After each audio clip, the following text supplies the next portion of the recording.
Telangana RTC అధికారులు ప్రయాణికులకు shock ఇచ్చారు. బస్ పాస్ ధరలను భారీగా పెంచారు. Greater Hyderabad green metro AC bus pass ధరలను ఏకంగా 20% పెంచారు. జూన్ 9 నుంచి కొత్త బస్ పాస్ ధరలు అమల్లోకి వచ్చాయి. ప్రస్తుతం 1150 ఉన్న ఆర్డినరీ బస్ పాస్ ధరను 1400కు పెంచారు అధికారులు. ప్రస్తుతం 1300 ఉన్న మెట్రో ఎక్స్ప్రెస్ ధర 1600కు, 1450గా ఉన్న మెట్రో డీలక్స్ బస్ పాస్ ధర 1800కు పెరిగింది. ఈ ధరల పెరుగుదలపై సామాన్యులు అసహనం వ్యక్తం చేస్తున్నారు. వైపు నిత్యావసరాల ధరలు పెరుగుదలతో ఇబ్బంది పడుతుంటే ఇప్పుడు ఛార్జీలు పెంచి తమపై భారాన్ని మోపుతున్నారని ఆవేదన వ్యక్తం చేస్తున్నారు.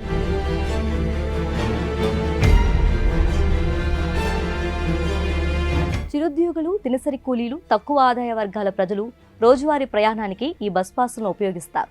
పెంచిన ధరలు వారి నెలవారీ బడ్జెట్పై అదనపు భారం మోపుతుందని ఆవేదన వ్యక్తం చేస్తున్నారు. ఈ ధరలు తమ జీవితాన్ని మరింత కష్టతరం చేస్తుందని అంటున్నారు.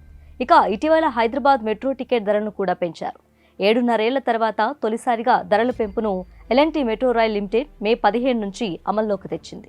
ముందుగా 20% టికెట్ ధరలను పెంచారు. అయితే ప్రయాణికుల నుంచి వచ్చిన వ్యతిరేకత, వారి అభిప్రాయాలను పరిగణలోకి తీసుకుని పెరిగిన ధరలపై 10% రాయితీని మే 24 నుంచి ప్రకటించింది. దీంతో చాలా మంది మెట్రోకు బదులుగా బస్సుల్లో ప్రయాణాలు సాగిస్తున్నారు. ఇలాంటి సమయంలో బస్ పాస్ ఛార్జీలు కూడా పెంచడం సబబు కాదని అంటున్నారు.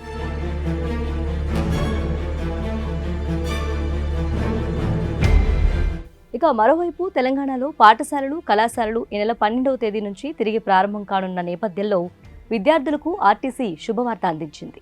గ్రేటర్ హైదరాబాద్ పరిధిలో విద్యార్థులకు జూన్ 12వ తేదీ నుంచి కొత్త బస్ పాస్ జారీకి గ్రీన్ సిగ్నల్ ఇచ్చింది. ఈ మేరకు అధికారులు అవసరమైన ఏర్పాట్లను ముమ్మరం చేస్తున్నారు. నగర వ్యాప్తంగా ఉన్న 40 ఆర్టీసీ కేంద్రాల్లో విద్యార్థులు ఈ బస్ పాసులను పొందవచ్చని ఆర్టీసీ యాజమాన్యం తెలిపింది. కొత్త బస్ పాసుల కోసం విద్యార్థులు ముందుగా www.tgsrtc.telangana.government బస్ పాస్ సర్వీస్ వెబ్సైట్లో దరఖాస్తు చేసుకోవాలి. ఆన్లైన్లో దరఖాస్తు చేసుకున్న తర్వాత అప్లికేషన్ ఫామ్ను ప్రింట్ తీసుకొని దానికి అవసరమైన ధృవపత్రాలను జత చేసి తమకు దగ్గరలో ఉన్న బస్ పాస్ కౌంటర్లో సమర్పించాలి.